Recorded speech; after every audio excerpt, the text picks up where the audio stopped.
Ticket अपने दल में मांगो। ये तो धोबी का कुत्ता वाला हाल हो गया, ना घर का ना घाट का।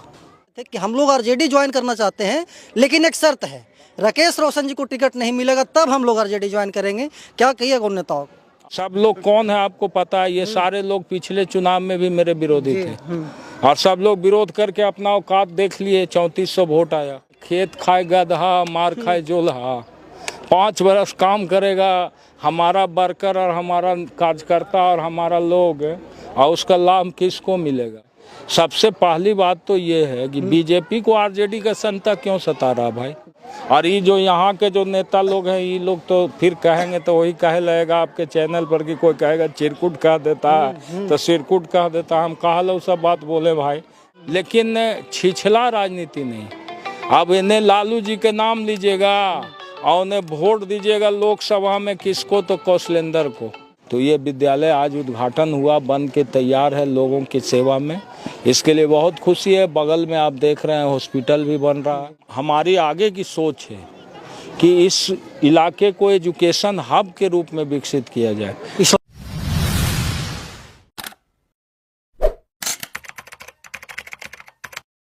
अभी हमारी मौजूदगी है मुख्यमंत्री नीतीश कुमार के गृह जिला नालंदा के लारणपुर में, और ये इस्लामपुर विधायक का पैतृक गांव है। और गांव वाले को आज एक तोहफा दिए हैं, और तोहफा में ये मिला है कि राजकीयकृत +2 उच्च विद्यालय का उद्घाटन हुआ है।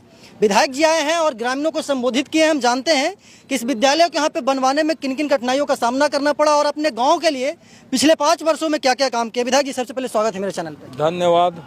आज जो आप वादा किए थे आज से 5 वर्ष पहले मेरे चैनल पे कि अपने गांव में विद्यालय और अस्पताल बनवा करके ही हम दम लेंगे, दोनों चीज़ का काम हो रहा है। विद्यालय का उद्घाटन भी हो गया, क्या कहना चाहेंगे? देखिए, ये सुदूर देहाती इलाका है और इस्लामपुर का दक्षिणी पूर्वी इलाका आज भी विकास के मायने में काफ़ी अछूता है। अछूता रहने का कारण ये है कि डेवलपमेंट के लिए जो इंफ्रास्ट्रक्चर चाहिए, वो इंफ्रास्ट्रक्चर का घोर अभाव इस इलाके में था। सड़क, बिजली, पानी, ये सारी चीज़ों की दिक्कतें थी, जिसके वजह से इस इलाका के लोगों को भुक्तभोगी बनना पड़ा। और इस इलाका के लोग जो हैं, उनका जीविका का एकमात्र साधन है कृषि। कृषि पर ही लोग निर्भर हैं। लेकिन कृषि को किस रूप में विकसित किया जाए, उस पर सरकार ने कोई ध्यान नहीं दिया, जिसके वजह से आज भी किसानों को इस इलाके में पैमार सिंचाई योजना है। उस पैमार सिंचाई योजना से इस इलाके के किसानों का पटवन होता था, लेकिन वो सिंचाई योजना जीर्ण शीर्ण अवस्था में पड़ा हुआ। हम लोगों ने काफ़ी मेहनत करके सरकार से 33 करोड़ रुपया पैमार सिंचाई योजना में दिलवाया।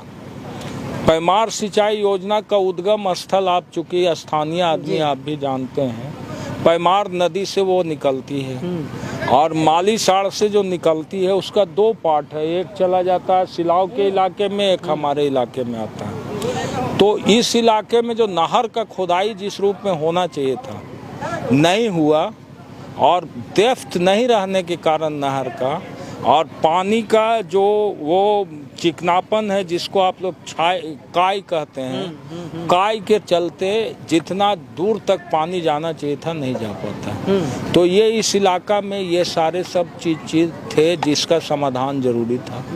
और हमारे पहले 20 वर्ष तक एनडीए के लोग विधायक हुए।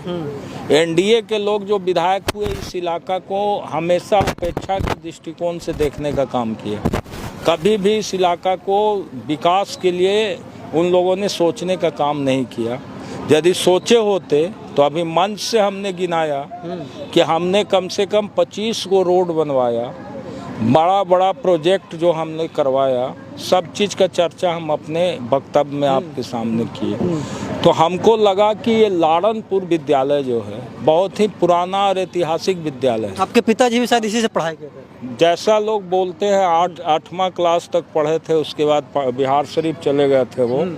तो और हमारे पिताजी पढ़े ना पढ़े वो कोई बात मतलब नहीं रखता।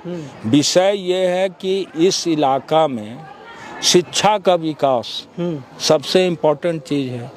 और इस विद्यालय से पढ़ करके लोग समाज के बड़े बड़े ओहदे पर पहुंचने का काम किए लोग। तो जब पहुंचने का काम किए और ये विद्यालय जीर्ण शीर्ण स्थिति में था, तो हमको लगा कि भाई मैं सबसे पहले इस काम को करूं। और इस काम को हमने प्रयास किया। मौका मिला, हमारी सरकार 17 महीना के लिए महागठबंधन का बना।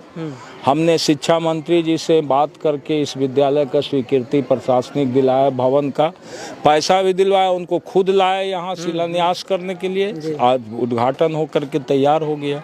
बहुत हमको खुशी है इस बात का कि ये एक पुराना विद्यालय था, हमारे गांव का विद्यालय था।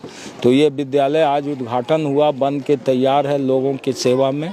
इसके लिए बहुत खुशी है। बगल में आप देख रहे हैं हॉस्पिटल भी बन रहा है, पंचायत सरकार भवन बन रहा है। और अब हमारी आगे की सोच है कि इस इलाके को एजुकेशन हब के रूप में विकसित किया जाए, इस्लामपुर दक्षिणी को। जी, इसलिए हमने यहाँ डिग्री कॉलेज खोलने के लिए कहा है कि अगले बार यदि हमको मौका मिलेगा तो मैं डिग्री कॉलेज खोलूँगा। और यहाँ पर TOP पुलिस चौकी का, बहुत पहले पुलिस चौकी था जब हमारे पिताजी विधायक थे, तो लेकिन पुलिस चौकी बीच में हट गया। तो पुलिस चौकी फिर से यहाँ पर लारनपुर में हो, क्योंकि ये लारनपुर के इलाका से सकरी पंचायत, सूढ़ी पंचायत, आत्मा का पंचायत, पचलोवा पंचायत, 4 पंचायत यहाँ से टैकल होता है। तो इस इलाके में ये सबसे हम लोग का पिछड़ा हुआ इलाका है। और यहाँ पे कोई भी समस्या है तो सीधा जाइए इस्लामपुर। इस्लामपुर जाने में अब तो गाड़ी वगैरह का साधन हो गया ना, तो पहले 5 घंटा 6 घंटा लगता था, पैदल लोग जाता था। तो यहाँ पे एक TOP होना चाहिए। तो ये अभी हमारी आगे का प्लानिंग है। जनता यदि हम पर भरोसा जताएगी तो हम फिर इस काम को भी पूरा करेंगे, यही हमारी सोच है। सर, चुनाव बहुत नज़दीक है और 2-3-5 दिन पहले हम एक वीडियो देखे थे, उसका चर्चा करना चाहिए कि नहीं हमको नहीं समझ में आ रहा है। कुछ BJP के नेता अपने आप को कथाकथित मानते हैं और वो कुछ यादव कम्युनिटी के साथ RJD कार्यालय गए थे, राबड़ी जी के आवास पे गए थे और वो बोल रहे थे कि हम लोग RJD ज्वाइन करना चाहते हैं, लेकिन एक शर्त है, राकेश रोशन जी को टिकट नहीं मिलेगा तब हम लोग RJD ज्वाइन करेंगे। क्या कहिएगा उन नेताओं को? आप क्या सोचते हैं इसके बारे में? यानी राकेश रोशन इतना भारी है कि राकेश रोशन को हटा दे और दूसरा आदमी को दे कि सीट यहाँ से लूज कर जाए। सबसे पहली बात तो ये है कि BJP को RJD का संता क्यों सता रहा भाई जी? BJP के लोग यदि हैं तो उनको तो अपने दल के बारे में सोचना चाहिए ना। हमारे दल के बारे में उनको क्यों चिंता सता रहा कि RJD से ये सीट खत्म हो जाएगा, हमको बनाना है तेजस्वी जी को मुख्यमंत्री। तो तेजस्वी जी को हमको मुख्यमंत्री बनाना है तो इसके लिए हमारे दल के लोग सोचेंगे। और हमारे दल का कार्यकर्ता नेता कोई टिकट मांगने जाता, बहुत अच्छी बात होती, खुशी होता है भाई कि काम किया है, वो भी उसको अपना अधिकार है, मांगने के लिए जा रहा है। लेकिन दूसरे दल का आदमी आकर के कहे कि हमको चिंता है, फिक्र है। सब लोग कौन है आपको पता है, ये सारे लोग पिछले चुनाव में भी मेरे विरोधी थे और सब लोग विरोध करके अपना औकात देख लिए। 3400 वोट आया, सब चीज़ देखा हुआ है। इसलिए कुछ हमको ज़्यादा बोलने की ज़रूरत नहीं है, जनता सब कुछ देख रही है। इन लोगों ने कहा कोई विकास का काम नहीं हुआ, सारा विकास का काम हमने गिनाया। आपको ये भी बोला कि मैं रिपोर्ट कार्ड दूंगा, आप उस पर चर्चा करना है, सकारात्मक तो कीजिए, लेकिन छिछला राजनीति नहीं। अब इन्हें लालू जी के नाम लीजिएगा और उन्हें वोट दीजिएगा लोकसभा में, किसको? तो कौशलेंद्र को। जिसका बयान हुआ वही कहा कि हमने ना दिए तो 14,000 से पीछे हो गया हैं। तो मैंने तोहनी लालू जी के नाम पर वोट नहीं दिए तो फिर लालू जी टिकट मांगे, कौन बात है भाई? और टिकट अपने दल में मांगो। ये तो धोबी का कुत्ता वाला हाल हो गया, ना घर का ना घाट का, न इधर विश्वास करेगा ना उधर विश्वास करेगा। राजनीति में ऐसा नहीं होना चाहिए। राजनीति में उतार चढ़ाव होता है। हो सकता है आज हम विधायक हैं, कल ना भी रहें। सत्ता और दौलत परिवर्तनशील है, लेकिन विचार, नीति और सिद्धांत जो होता है वही आदमी को कामयाब करता है। यदि हमारी सोच है, हमारी नीति है, हमारी सिद्धांत है कि हम बिहार के परिवर्तन का लड़ाई में अपने आप को रखें, बिहार में समाजवादी व्यवस्था कायम रहे, बिहार के अंदर धर्मनिरपेक्ष ताकतें मजबूत हो, बिहार से पलायन भागे, बिहार के अंदर बेरोजगारी दूर हो, बिहार का औद्योगिक विकास हो, तो निश्चित रूप से हम लोग जिस दल के साथ और जिसके साथ हम लोग हैं, हम लोग ईमानदारी से लगे हुए हैं और बिहार में इस बार परिवर्तन होना है।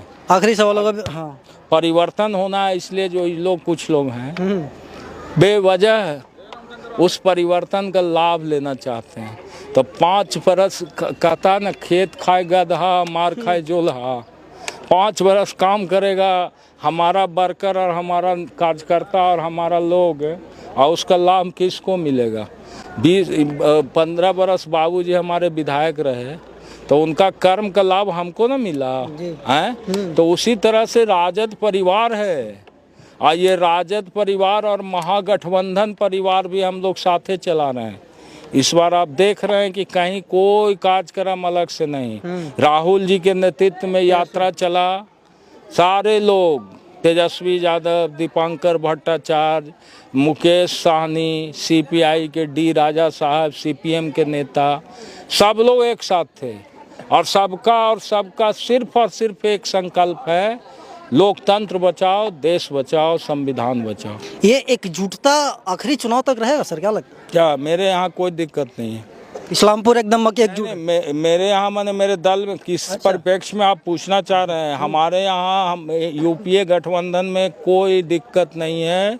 हम लोग पूरे तौर पर मानसिक रूप से इस बात के लिए तैयार हैं कि हमको इन फासिस्टी सांप्रदायिक ताकतों से लड़ना है और बिहार में बदलाव और परिवर्तन करना है और तेजस्वी जी को मुख्यमंत्री बनाना है। आखिरी सवाल होगा विधायक जी की, चुनाव बहुत करीब है और लगातार आप क्षेत्र में घूम भी रहे हैं, हमारे चैनल के माध्यम से जो दर्शक देख रहे हैं उनको क्या कहना चाहेंगे अपने मतदाताओं को? देखिए, बस मैं एक ही बात कहना चाहता हूँ, बहुत हुआ जाति धर्म की राजनीति, अब जमाना बदल रहा है। इसलिए आप भी देखिए कि आपका शुभचिंतक कौन है, कौन आपका काम कर रहा है, कौन आपका विकास कर रहा है, कौन आपकी आवाज़ उठा रहा है। और इस काम को जो लोग परखें तभी बेहतर इस्लामपुर बनेगा।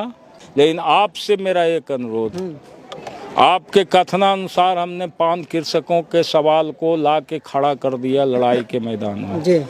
सारा लोग को जिसको लोन मिला है सारा लिस्ट आपको भेजे हैं, नहीं तो फिर कहिए फिर हम नहीं, हमको अभी तक तो नहीं आया। लिस्ट मैं आपको दूंगा, आप सर्वे कीजिए कितना सही है कितना गलत। घर में जाकर के करेंगे, मेरा आपसे वादा रहा। हाँ, आप लिस्ट दीजिए हमें। और जिसका गलत है उसका मैं बताऊंगा नाम कैसे चढ़ा।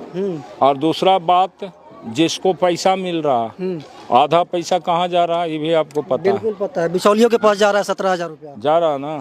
है ये रुकना चाहिए ना, बिल्कुल रुकना चाहिए। इस लड़ाई में हम आपका सहयोग चाहते हैं, पूरा सहयोग रहेगा, लेकिन आपका भी सहयोग चाहिए। हम तो खड़ा, हम तो लड़ाई को ला दिए, कहे तो कि मैदान आप लिस्ट दीजिए हमें, उस पर हम आवाज ने तो यहाँ से लड़के पटना से लड़के सारे जगह पर। अब कहिए तो बहुत सा बात, तो हम छिछली राजनीति करते नहीं है कि व्यक्तिगत टीका टिप्पणी करें। बहुत सारे नेता बचाव में उतर गए, कुछ नहीं हुआ, सही सिलेक्शन हुआ, फलना हुआ, ढेकना हुआ, लेकिन हमने अड़ के साक्ष्य देके और अपनी बात मनवाया और दिखाया पदाधिकारी को कि कैसे गड़बड़ी है। आज आपका प्रखंड उद्यान पदाधिकारी का वेतन बंद है, उसका सस्पेंशन का कार्रवाई चल रहा है, उसका बदली का कार्रवाई चल रहा है। राकेश रोशन यदि किसी मुद्दा पर उठाता है सवाल, तो हम जब तक अपने खुद कन्विंस नहीं है तब तक हम कोई बात को आगे नहीं लाते हैं और हम पीछे हटने का काम नहीं करते हैं।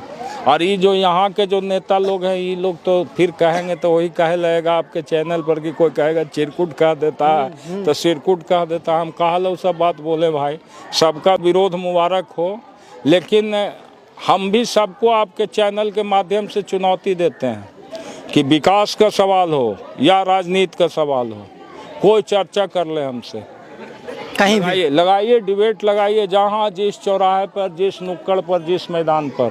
यदि राकेश रोशन यदि नहीं होगा उस काबिल, मैं राजनीति छोड़ूंगा। चलिए, विधायक जी हैं जो कि हमारे हर एक सवाल का प्रमुखता से जवाब दे रहे हैं। बाकी विधायक जी के बारे में क्या कहना चाहते हैं कमेंट बॉक्स में बताइएगा। धन्यवाद।